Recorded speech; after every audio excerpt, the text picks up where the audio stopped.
Hello everyone, welcome to the Watchalong with LSI for the Monaco Grand Prix weekend. Practice one is upon us with 5 minutes just under in. We've had Charles Leclerc already go a little bit squirrely. I think they went into a runoff. If I'm correct in saying, I missed half of the conversation. Yeah, Charles Leclerc's had a bit of a moment, I guess you could say. The man who won the Grand Prix this time last year, their home Grand Prix, the first in, I think it was it 70 years or 90 years? It might have been about 90 years. And I want to double check just to see. Last year, the Monaco Grand Prix, they didn't lead FP1, but they did get pole and they did win that race. And that is going to be what is crucial for this weekend, as it is for every weekend around Monaco. If you get pole, you can win the race. And it actually happened as well in Imola that we've just come off the back of, which was a brilliant, brilliant race in the end throughout the entire grid. Now, usually I would say Monaco can have some pretty boring racing. It's also had some absolute bangers as well in the past. We do have something that the FIA have tried to implement, or actually Pirelli have tried to implement this weekend, where we're doing a mandatory two-stop strategy, which is going to be very interesting. I'm not really sure what to expect. I think there's a few people that are not really sure. This could either be really good or really, really bad. Now, something that you should be aware of is that in the past, as it has pretty much happened since the beginning of Monaco, you can get some drivers pit on lap one of the race and get an advantage. We might still see that. We're just probably going to see another pit stop throughout the middle of the race. You can go to the end of the race on one tyre if you want to. It's very difficult too, but it's still possible. We thought there were going to be some punches in the last race. I remember when watching it, I thought that could have been the case. It wasn't in the end, and it was all fine. Will we see that happen this weekend? Probably. Pirelli have allowed for the minimum tyre pressures to be run this weekend as well, so that does mean that they are pretty confident that these tyres will be good to go all the way to the end of the Grand Prix, because that's what the teams are going to try. If they were worried that they could get punches, then what they would probably do is force all teams to increase their tyre pressures. Decreasing them gives you more grip at low speed. It also gives you more or less tyre temperature as well, so that's why the teams want to do this. And I think if they were given even lower pressures, even at higher speed circuits, they'll probably do that as well to get the performance. It does mean that you have a little bit of a softer tyre, so it can grain a little bit more or wear down a little bit more. How do you get the team radios? We get them through Multi-Viewer. It's a software that you can log into and then get it through that. You can get the team radios through the F1 subscription if you have F1 TV Pro or TV Access. Now, Charles Leclerc has just caused a yellow flag and they've got a bit of damage.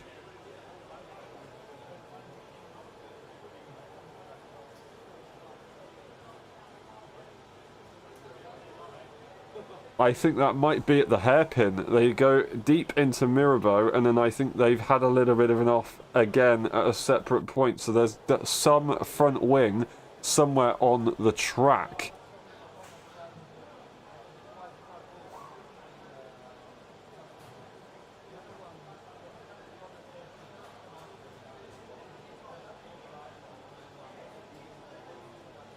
That is not ideal. I was just trying to get some more information.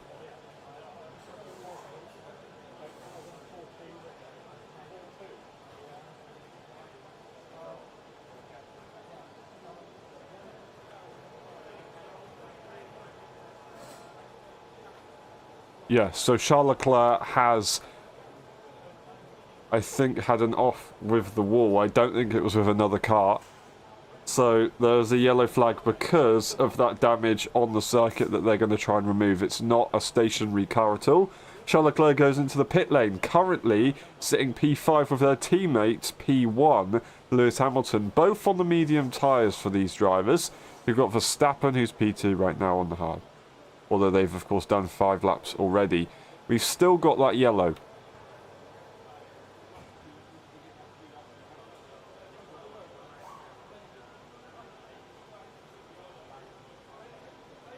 Okay, so no, it was a crash of another car.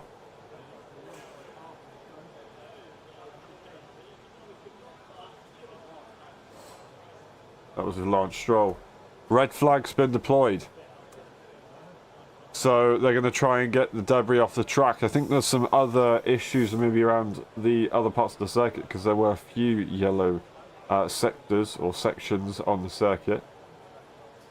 Crash of Lance Stroll for Charles Leclerc. That's pretty frustrating. It does mean that we will be going into the pit lane and waiting for the clear-up work to be done. And of course, with it being a practice session, the clock doesn't pause like it does in qualifying. So we will be missing out on valuable time, or the teams will be missing out on valuable time. It is a shame, but it's the way it goes sometimes. And Stroll going too slowly, and Leclerc into the back of them. Stroll pulled over at the last seconds to move out the way.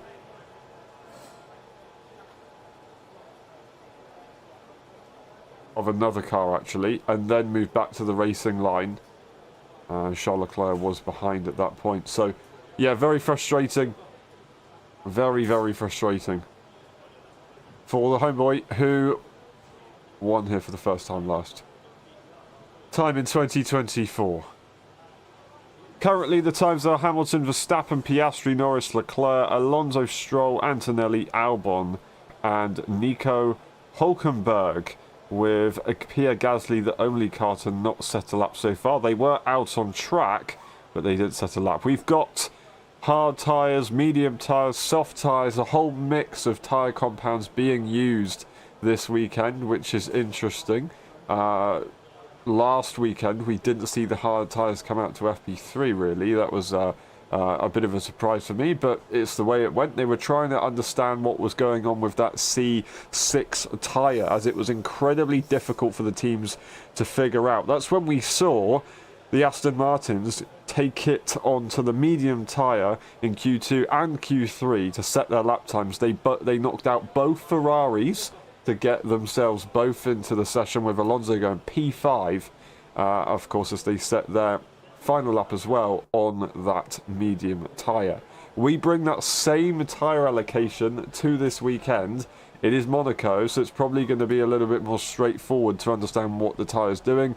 That grip will be very, very useful. So that is the C4, C5 and C6 tyre, with that being the hard, the medium and the soft. C6 being the soft.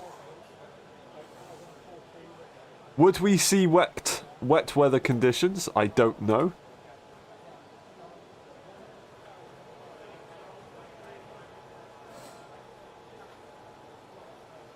Looking at the weather for tomorrow in qualifying, it is definitely changed. Earlier in the week it was saying that there was a decent chance that it could rain. Today it's saying that it's only about a 15-16% chance. So no, we're probably not going to be seeing any rain this weekend. It actually says about 20% chance, but that would be very unlikely. If it was to happen, it could be at the time of the qualifying session, which would really mix things up. And of course, when qualifying is the most important session of the weekend at this venue, it would really create for some good opportunity. We are once again able to go out on track, but so far nobody has left the pit lane just yet.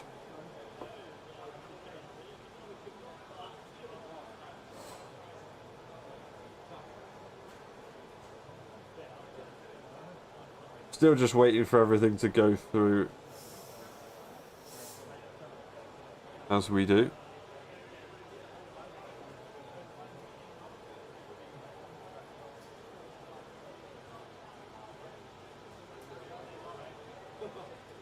for now, it is still Hamilton on top. So track is clear, and we're waiting for the pit lane to be open in about a minute's time, and we'll be good to go.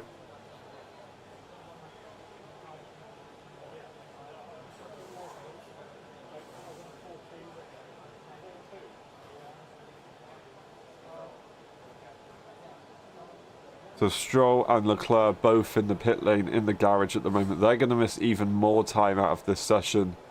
Of course, they would have been helped a little bit by everybody not being allowed to go out on track, because relatively they wouldn't be able to get more data than the other teams. But now we are able to go out on track. Everybody can leave the pit lane.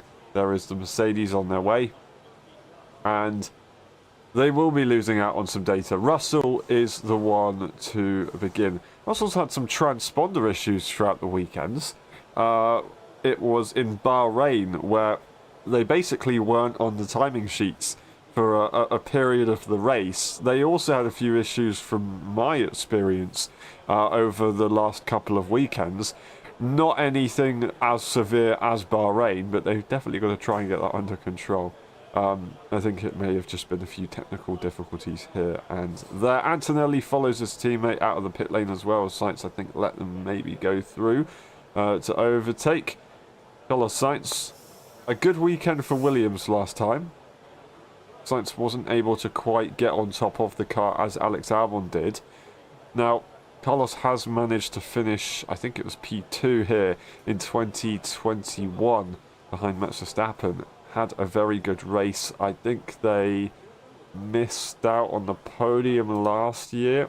I'm just going to double check that for Monaco. Race result, that was, no, Carlos Sainz P3. So Carlos has had some pretty good results around this circuit in the past. Can they get that P1? They've done P2, they've done P3. They just want to try and get that P1. They did start here P3 last time around as well in Monaco, of course. It was a Charles Leclerc, Oscar Piastri, Carlos Sainz, Lando Norris, George Russell.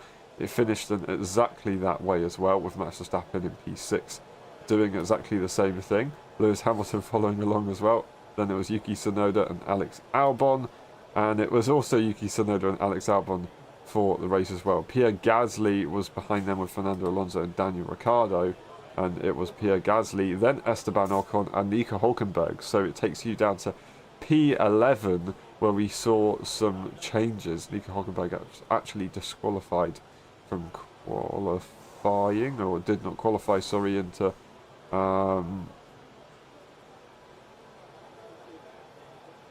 part of that session. That's just for qualifying there. But yeah, a little bit of a mix-up once you get to P11, 12-ish. That's how difficult it is to overtake and how easy it is to maintain your race result if you can do a good job in qualifying. Well, who topped the times here last time around in FP1? It was Hamilton, Piastri, George Russell, Lando Norris and Charles Leclerc. And currently, it is Hamilton on top. George Russell, instead of P3, is now P2 as they've just jumped up ahead of Verstappen.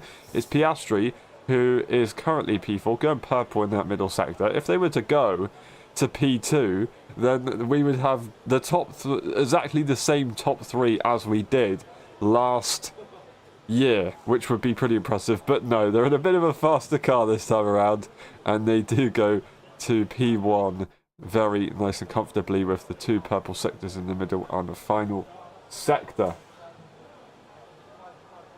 7 tenths ahead, almost 8 actually, from Lewis Hamilton. Oscar Piastri currently on a brilliant run of form. Not able to compete with Max Verstappen in Imola, of course. Whoever led into turn 1 pretty much had not as straightforward as Monaco, but had a pretty good chance at taking victory.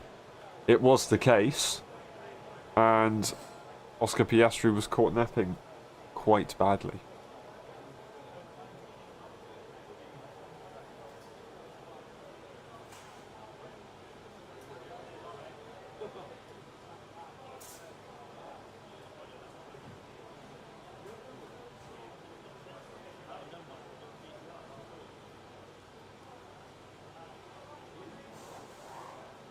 Also, something that we had in Imola that we will definitely have this weekend is traffic. FP1, FP2, FP3. We had traffic. Yuki Tsunoda, I don't think I saw many clean laps that they had where they didn't get blocked in the first few chicanes. Maybe that's where they crashed in the qualifying session. But yeah, that's a little bit of an exaggeration. We actually managed to see nobody be impeded in the qualifying session, however. So will we see that happen this weekend? I think we're going to get quite a few people impeded. It's just one of them things around Monaco, and you can't really do much about it. Norris now tops the times ahead of his teammate. It's Alonso who goes ahead of Hamilton. It's Hamilton who's now purple in that first sector. However, George Russell, Verstappen, Hulkenberg to P7, Leclerc and P8, as they are now out on track once again. So the Ferrari crew have managed to do a very good job.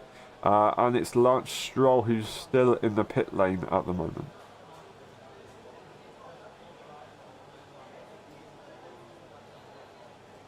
Lando Norris has since taken the purple first sector away from Lewis Hamilton by a few hundredths of a second. Verstappen ahead of Alonso on that Haas tyre. Not too far away from the softs of the cars ahead. Gasly up to P7. It's Colapinto's teammate at the back of the pack, 3.7 seconds away. Colapinto's first Monaco Grand Prix, of course, in a Formula 1 car. And I'm sure they're all very excited. I know Isaac Hadjar is having good memories here in the past. They say that they signed their Red Bull contract here for the Junior Academy back in 2016. So they definitely have had some pretty good times at this venue in this country. There is Lando Norris taking the top spot with that purple first sector. Purple middle for Piastri, but not enough to get ahead of their Brit teammate. Verstappen is now 8 tenths away from Lando Norris's time, so it looks a little bit better for the McLarens right there, as they have been running on this soft tyre for a while now. We've got a 1 minute 13 lap time, not the longest, not the shortest circuit of all. It's fairly short, so you can get around the circuit pretty quickly, but you do want to try and work the tyres if you want to maximise your lap time. And with it being such a slow speed circuit, the tyres really struggle to get up to temperature. However, the car doesn't. The car gets up to temperature very quickly. If you've got a slow moving Formula 1 car that has no built-in fans to cool it down, if you're moving slowly, you've not got airflow going through that car, you are going to heat up your car very fast. So the cars will want to try and go decently quickly on their outlaps to get that tyre temperature and cool the rest of the car, and then they can go for their lap. That's why you can see the cars do quite a lot of laps in a short space of time.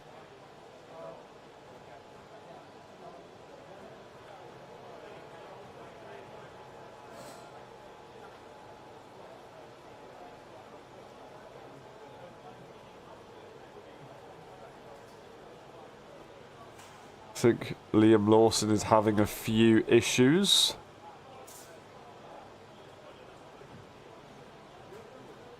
I wanted to double check with which driver that was. Hamilton it was.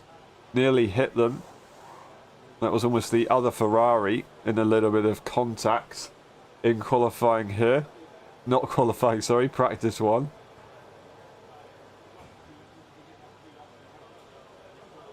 I think a few drivers need to try and understand how to make the gaps a little bit bigger. And of course a few need to look in their mirrors.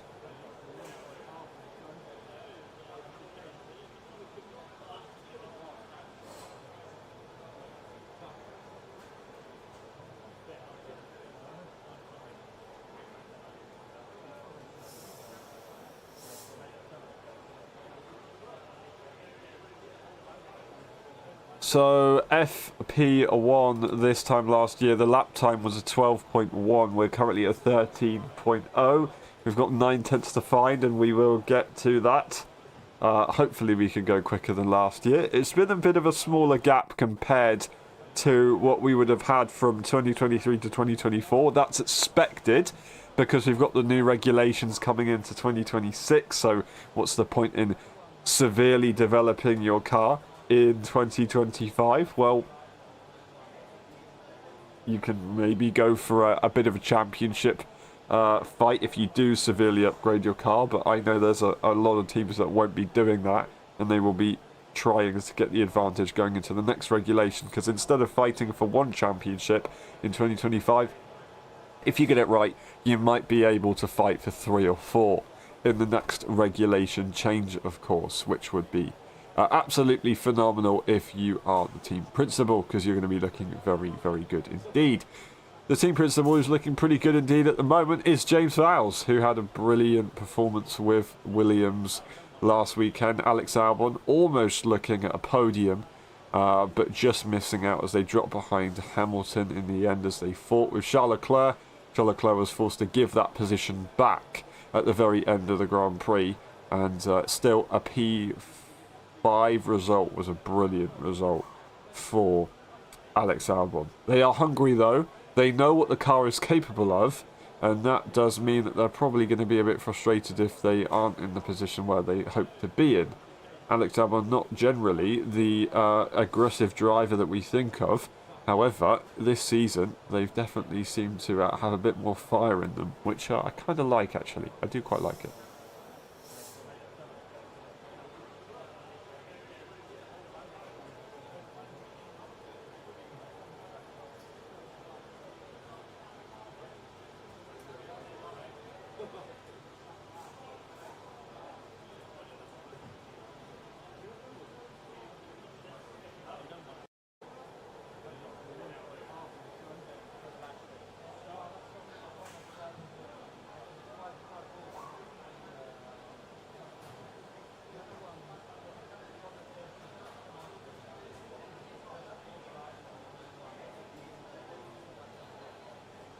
Okay, so big issue there for Aston Martin with their Mercedes powertrain.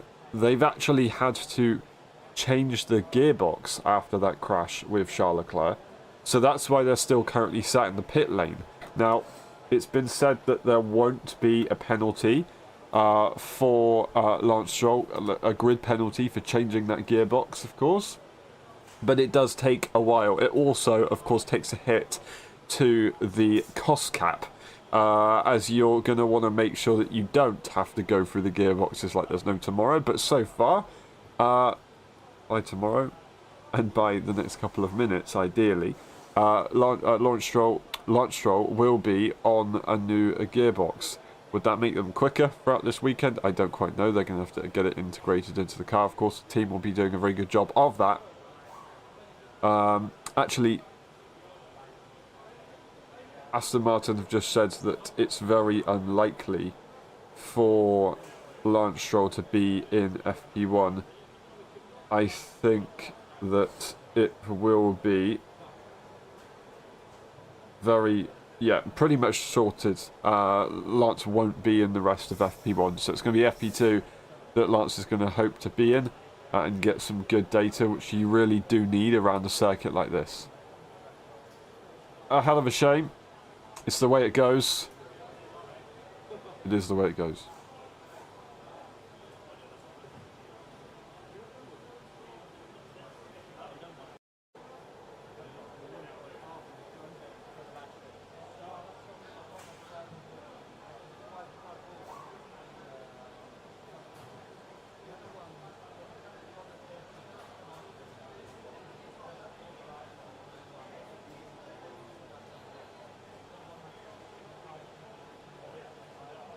Currently almost halfway through the session here with Lando Norris taking the top spot. The Ferraris are actually quick. Now, I want to go back to that in a second.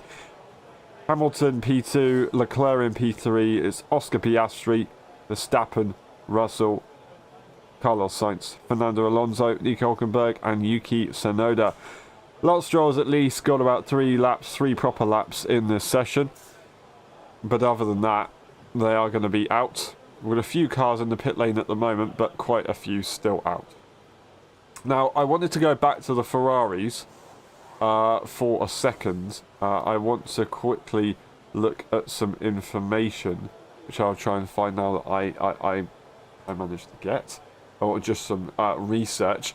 Christian Horner said the Ferraris are good over curbs, so they could be a threat this weekend, especially with Charles Leclerc and Lewis Hamilton being quick. However, Charles Leclerc has said that the car doesn't do very well in low speed.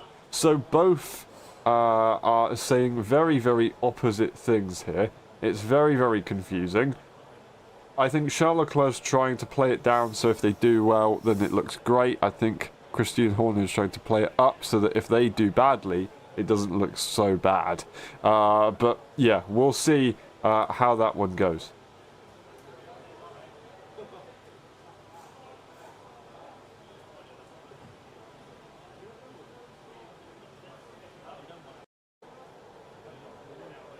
Now, when Christian says Charles and Lewis being good around this circuit, well, Charles Leclerc, pole position 2021, but had damage, ended up not being able to start that race. They've had some very good pace around here in the past as well, but only the one win in 2024 for them. Lewis Hamilton has won 2008, 2016, and 2019 as well. 2016, maybe Daniel Ricciardo should have won that race, but Lewis Hamilton was there when it mattered and got the job done.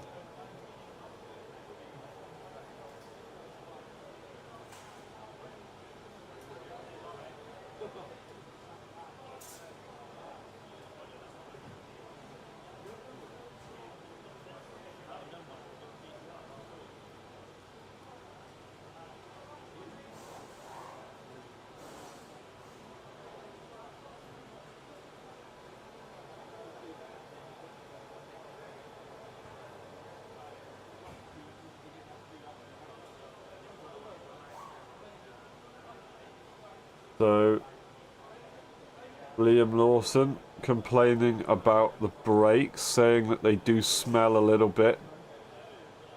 So, Racing Bull need to make sure that they keep on top of the cooling situation they've got. Otherwise, they could be in a bit of trouble if they're not careful.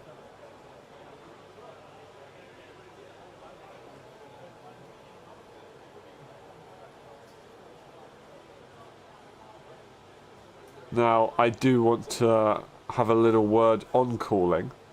Looking at the upgrades that the teams have brought this weekend. Most teams have brought cooling upgrades for brakes, the brake ducts, of course. So Liam Lawson hopefully shouldn't need to complain about that too much, but it is difficult to get right. And I'll go back to what I said a few moments ago. If the car's going slow on an outlap, of course, the tyres can't warm up as they should, but the car does warm up with basically no fans being built into the car. That means that you also get the brakes very, very hot when you're going slowly. If you're in your road car, your everyday car, and you do travel slowly, you know that the temperature will rise in that car. You do usually have some sort of fan radiator to make that work. It's a little bit more complicated in a Formula 1 car. However, and yeah, that's what they're going to be trying to make sure they keep on top of, especially with the brakes, as it can be quite complicated to get right. They've also got higher downforce spec rear wings, maybe a few other changes on the car as well. Monaco design only. They will be chucked away for the rest of the season. So that's something to look out for, of course. The cars will be a lot more aggressive on their wing angle. They'll probably have much bigger wings compared to somewhere like Monza. You have complete opposites on packages. But looking at a Monaco tradition, all teams are expected to use Monaco-specific parts, and what I mean by these parts is the front suspension. And that's going to allow for more steering lock at the hairpin, the famous hairpin, of course. They'll change the fairing/wishbone structure to allow for additional clearance from the car and the tyre. As you'll see, a lot of drivers go straight into that hairpin and put a lot of lock onto that steering wheel, and it's quite difficult to get right let alone having extra steering lock as well available and a bit more clearance. So we're going to be looking out for that one throughout the weekend. But that is a Monaco specific upgrade or change that pretty much all teams have every single year without fail.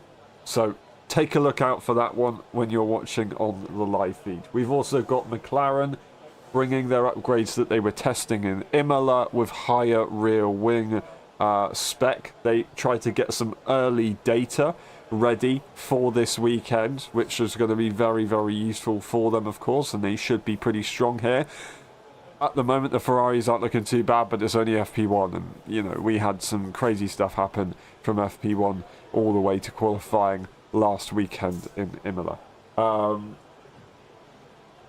course, yeah, they've got the early understanding on that rear wing. Other than that, a small upgrade package with the front suspension because of that usual steering lock change that they do, as I just mentioned.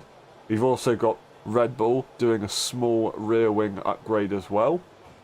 And then we've got the usual front suspension changes from Alpine, Williams, probably all the other teams as well.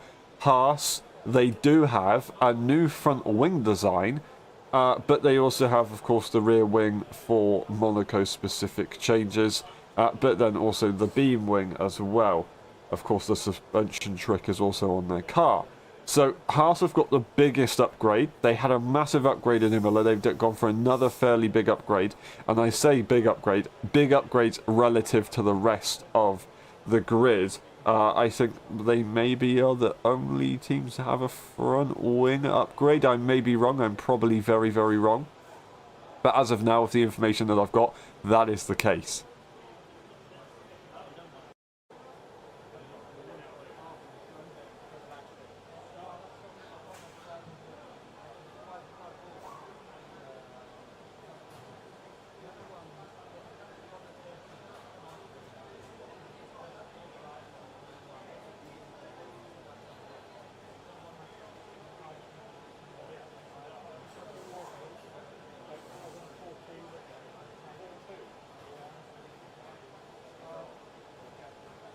Do apologise for the moving about there on the screen.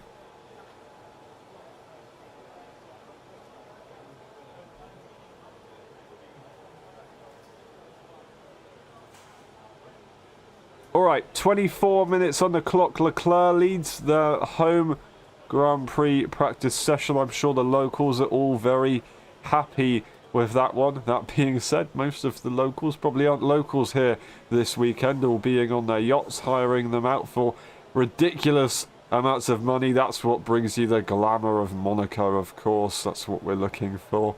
Also, we're pretty much looking to see how everybody can get close to the chicane. We're watching for turn 1, we're watching the hairpin, we're watching the tunnel, and we're watching the 2 chicanes. That's what we're looking for. The chicanes are where the excitement happens on the TV screen, just in case someone has a little bit of a hit of the barrier, of course. What you will be looking out for throughout the weekend is turns 13, 14, but mostly turns 15 and 16. That chicane, the last chicane of the entire circuit in Sector 3. That's where the money shots come in. That's where you'll see all the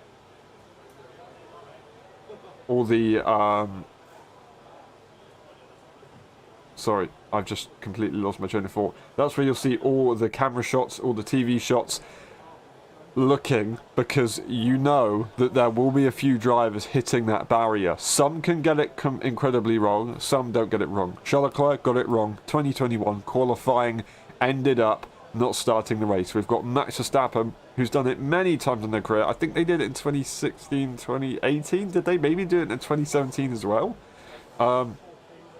Yeah, that barrier really, really does make your life very, very difficult, especially in qualifying when you're trying to find the margins. But we will see a few drivers hit it regardless. Whether they get damage or not is a completely different story.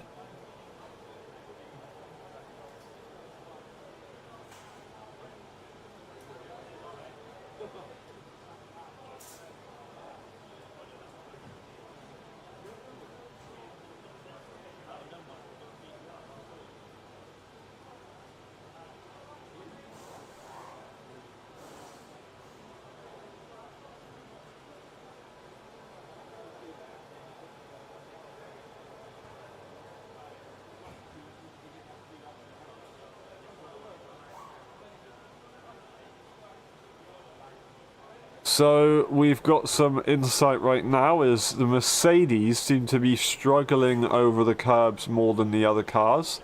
So they're having a little bit of a difficult time, having to go slightly wide over some curbs to try and make sure they don't lose time. Also, they're saying that the C6 tyre, so the soft tyre, the red wall tyre, seems to be the tyre that everybody's having confidence on to ride over curbs. If they're not on the soft tyre, they do have to try and avoid them a little bit more, which is very, very interesting, very, very crucial. Now, with the circuit being a lot slower compared to other circuits, it means that the tyres can go a little bit longer. They have a little bit of an easier ride. You're not really putting those large loads through corners, not putting high G. Although there's still some G around the circuit, you're not putting incredibly high G all the time on the car, on the tyres. That means that a soft tyre compound can go fairly long into the Grand Prix. Looking at the laps that you have around this circuit, you have 78 laps in the race, more than any other circuit compared to what you have at Spa, the longest circuit on the calendar, with pretty high speed corners as well. That is 44. So 78 laps of Monaco, very, very difficult to do. It's a long old race, I'll tell you that for sure. I've done 50% races in the F1 game, and that's long enough. But it really shows how the tyres can go a lot longer. They take a bit of a lesser beating, and we can get some really impressive strategy calls.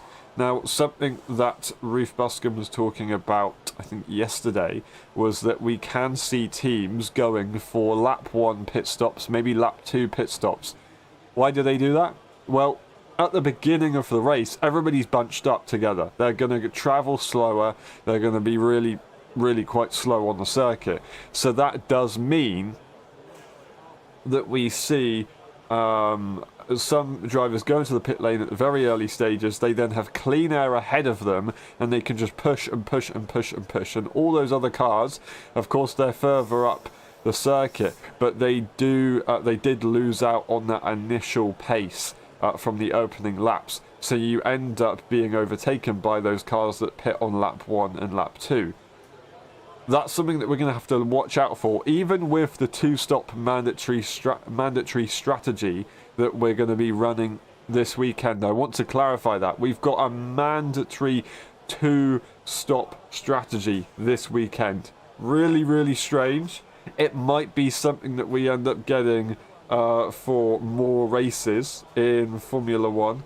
I'm not entirely sure how true that's going to be, but it seems to be the case. A rumour at least for now, but Monaco, it is definitely going to be a thing. The 2-stop is the case. We've got a yellow.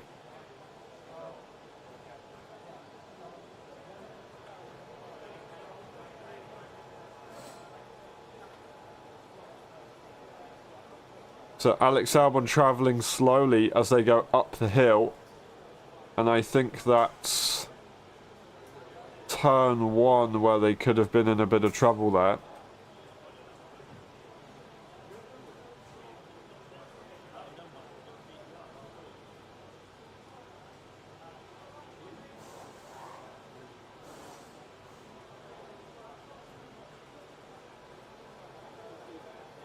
Never mind, I think it's the final chicane that maybe Alex has had a bit of a problem with.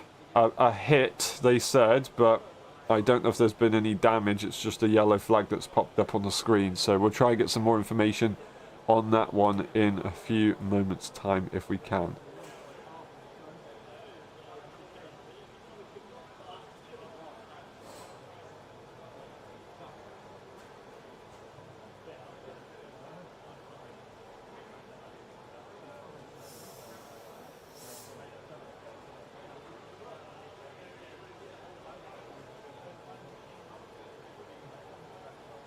Okay, so Charles Leclerc really thriving at his home circuit once again, kind of as we expected. Opposite to what he said, though, in the interviews. Christian Horner said that he thinks the Ferraris are going to be really strong. They're currently proving right, Christian Horner, but proving wrong Charles Leclerc. Charles Leclerc's looking like a bit of a legend at the moment. or, depending on which way you look at it, a bit of a liar. Carlos Sainz in the middle of the two fries at the moment, going to have to move out the way of Hamilton. Hamilton currently P6. Carlos Sainz is ahead of him on the timing sheets. That Williams once again doing absolutely amazing. Is this the weekend that they can get a podium? No. If it was raining, I think so. Right now, I don't think it's going to happen because qualifying is going to be so crucial.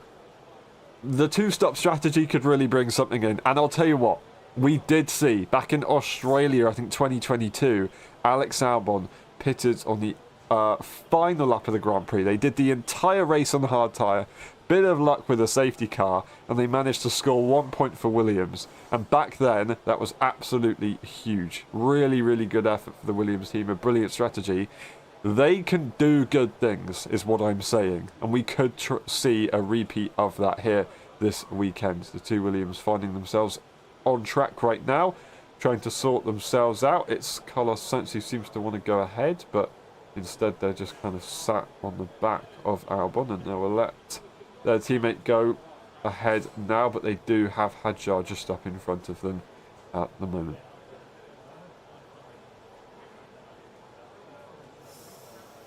Leclerc says he thinks there's something wrong with the car, that's why he's in the pit lane after that crash maybe in the opening minutes with Lance Stroll.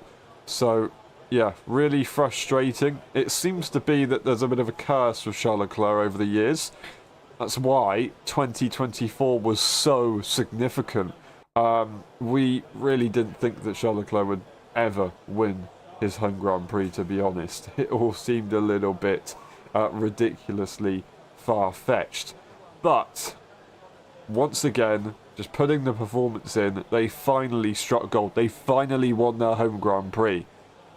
It, of course, wasn't easy. And it didn't come for a while, but it did eventually, and they deserve it more than anyone else to win the home Grand Prix around Monaco, of course. It's gonna be tough to repeat anything similar again, but they're gonna try and do it as long as they can stay away from any technical difficulties, and currently they're not staying away from those technical difficulties. In fact, they are following them a little bit too much.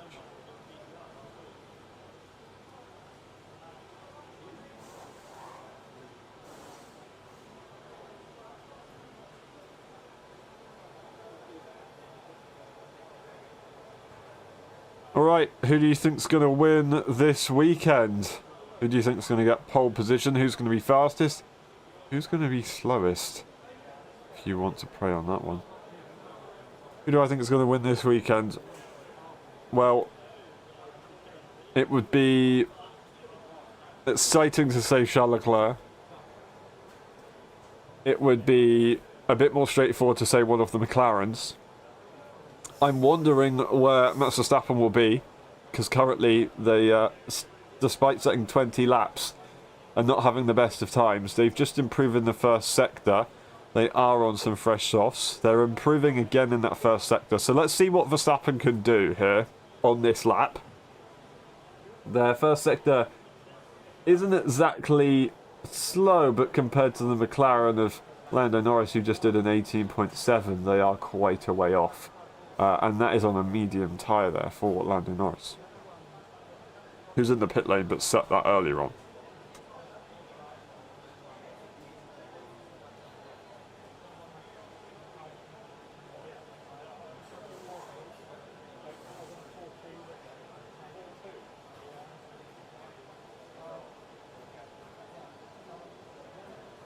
Best lap 11.9 here for Charles Leclerc. We once again update you of what we achieved last year in FP1, which is a 12.1.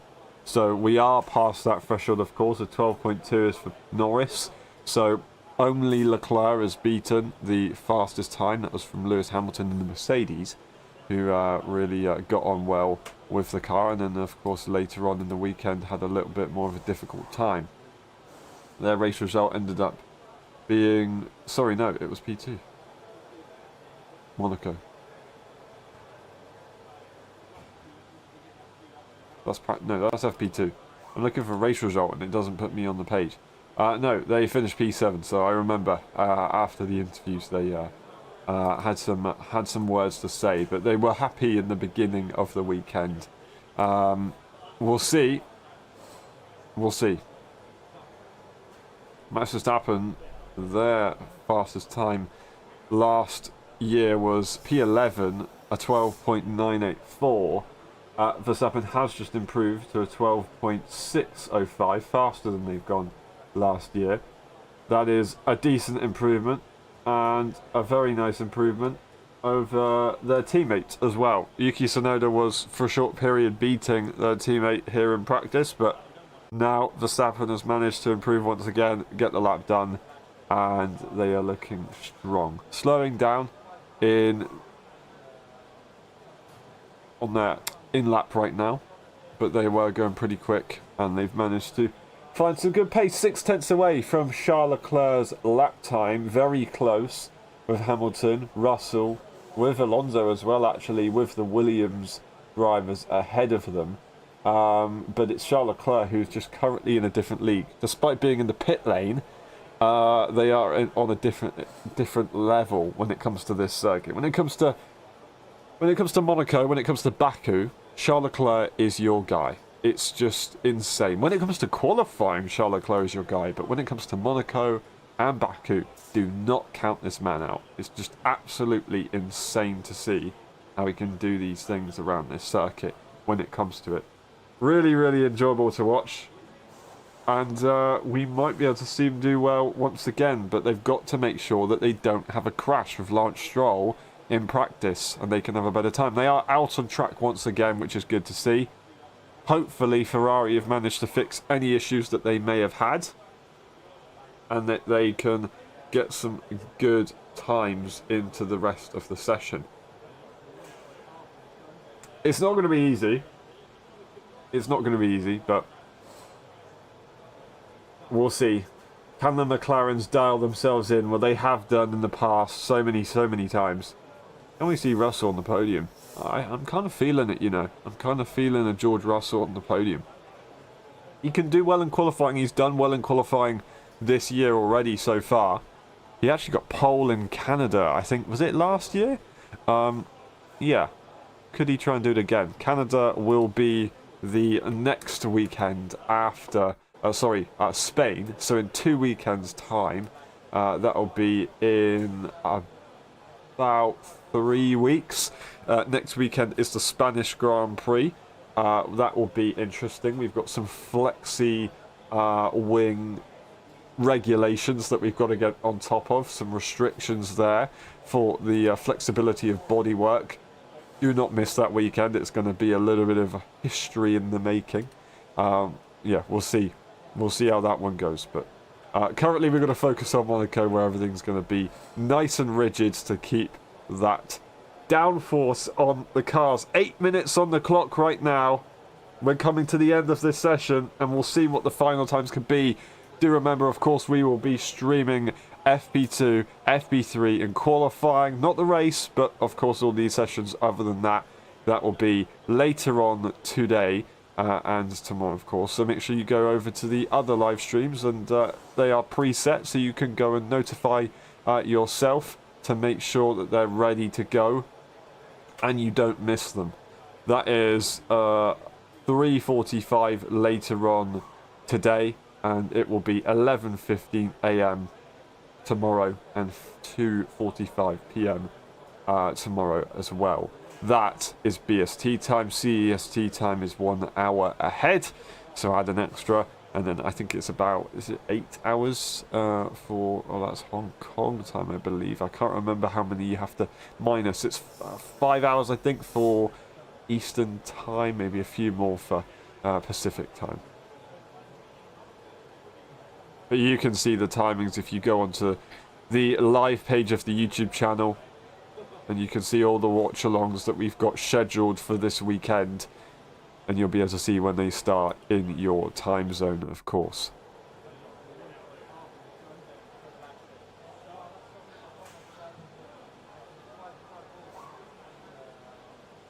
Now we've got 6 minutes on the clock, and we are really about to see what these cars can do as they try and get their final laps done.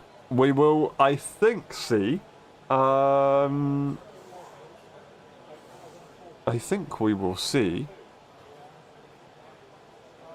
practice starts in this session. So hopefully, like last weekend, we don't see a car crash in the final couple of minutes and prevent everybody from doing practice starts.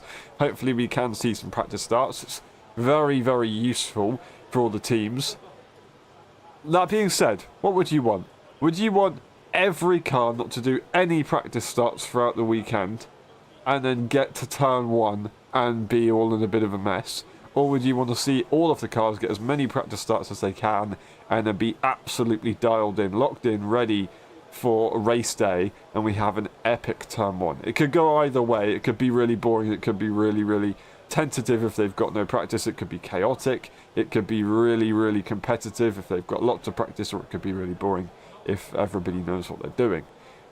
I don't know how it will go, but let's hope that no one crashes and we can make sure we do get some practice starts out on track. Charles Leclerc currently tops the times. They are out on track at the moment. Not going too slowly at all, 19.4, but not going faster than their previous best.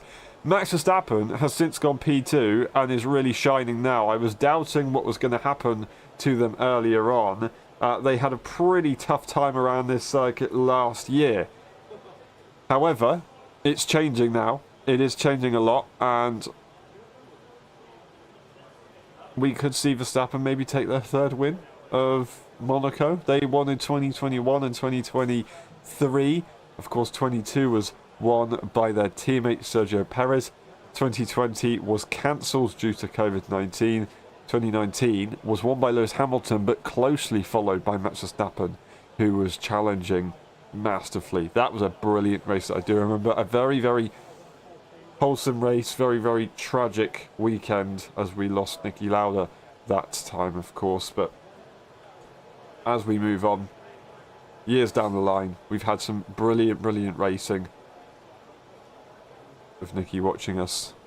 And I'm sure we're going to have another brilliant weekend this time as well. Charles Leclerc looking to try and make it the double. 2 in a row, 2 consecutive victories.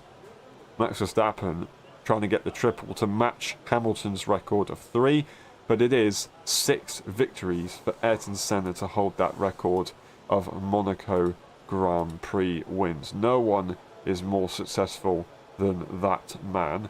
No one is more successful than McLaren either. McLaren 15 wins, looking to try and make it 16 this weekend. 11 wins for Ferrari, looking to try and make it 12. George Russell and Kimi Antonelli try and make it 9 for Mercedes. Red Bull try and make it 8 as well, with probably Max Verstappen looking to do that. Williams, well, they've got 3 wins around here. And Renault, aka Alpine, they've got 2 in 2004 and 2006. The engine manufacturer's a little bit different. It's 15 wins for Mercedes, it's 11 for Ferrari, it's 6 for Renault. And we'll see how that one goes. I'm just trying to have a look at consecutive victories. 5 consecutive victories for Ayrton Senna, and I don't think I'm going to need to look anywhere else on the on the sheet, because it is pretty much smack bang in front of me right now. Nico Rosberg did do 3 victories in a row from 2013 to 2015, which is absolutely awesome to do that. But they didn't win in their championship winning season, where Hamilton managed to get that off. Of course, in 2016, where there was a tyre issue for Daniel Ricciardo, they weren't ready in the mixed conditions. That was in 2016. We're in 2025 now. We've got 2 minutes on the clock. It's George Russell who's improving in that first sector. Also is Nico Hülkenberg. We've got a middle sector improvement from Kimi Antonelli. We've got a fair few cars, basically, going for some push laps, despite being on 17 lap-old tyres for Kimi Antonelli, being on 25 lap-old tyres for Charles Leclerc.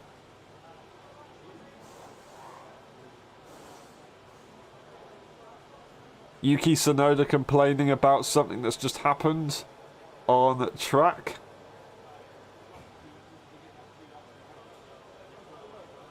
Also seems that the C6 tyre is doing a lot better, as you can see on the sheets. We've still got a mix of mediums, hards and softs, but mostly softs now in these closing stages, which I will tell you now is going to suggest that we're going to see a few cars starting on the soft tyre.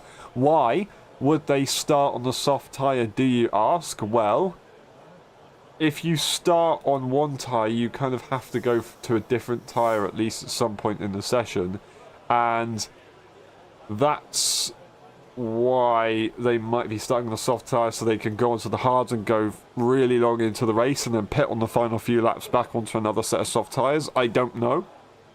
But with that mandatory two-stop strategy, everything's up in the air. It's not necessarily as advantageous to do that. However, at Monaco, you really don't want to be overtaken in the early stages. So having that softer grip, having that extra grip to really make sure you cement your position and maybe take opportunities if they arise in front of you to gain on, that's why you go for that soft tyre. That's why you make sure that you keep on it.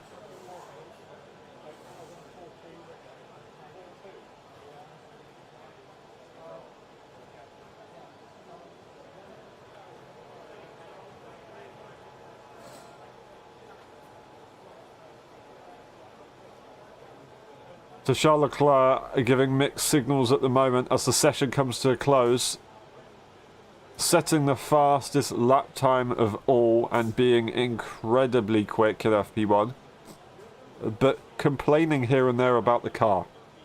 Really, really, really interesting stuff here for Charles Leclerc. The flag's being taken now. First to take it, car 23, Alex Albon, seems to take the flag quite often first. Eager to get out on track and complete the session, I guess. We will wait for the cars to all cross the line, then we will go through the order for the final time. That being said, I don't think we're seeing anybody improving.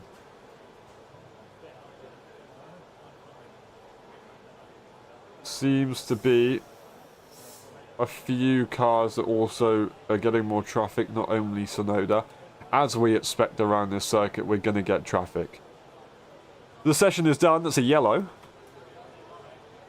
Into the first corner for Gabriel Bortoleto. But it's all cleared up now and we should be good to go. So that was a bit of a scare, but we're all fine.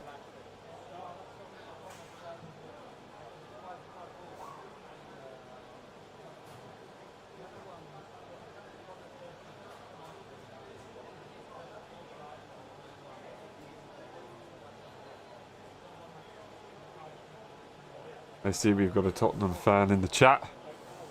But this is Formula 1. A little bit different. We've got tyres instead of balls. Alright, the session is done. And we're going to go through the order.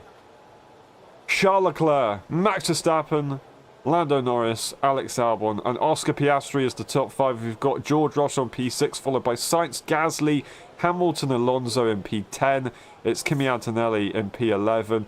Nico Hülkenberg, Isaac Hadjar, Yuki Tsunoda having traffic in P14, Behrman and Ocon following each other closely as teammates, Lawson P17, Bortoleto having a little bit of a moment as the flag fell in turn 1, but P18 for them. Colapinto having a difficult time, the three rookies actually, with P17, P18 and P19 all having their first race here. Lance Stroll, oh my days. Lance Stroll, P20, after a gearbox problem, after a crash in the opening minutes of the session with Charles Leclerc. That meant that they got basically no running in the session, and they're going to have to try and make up for it in FP2.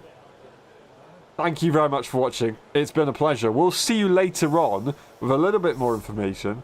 And for the FP2 session, it's going to be very, very good. The cars will be a bit more dialed in, as they will have a more of a comparable session to what they'll be getting in qualifying, and the race, of course, the time of day will be a bit more relative. So that's going to be a very useful session. We're going to see some cars push. We could see some issues from a few cars as well.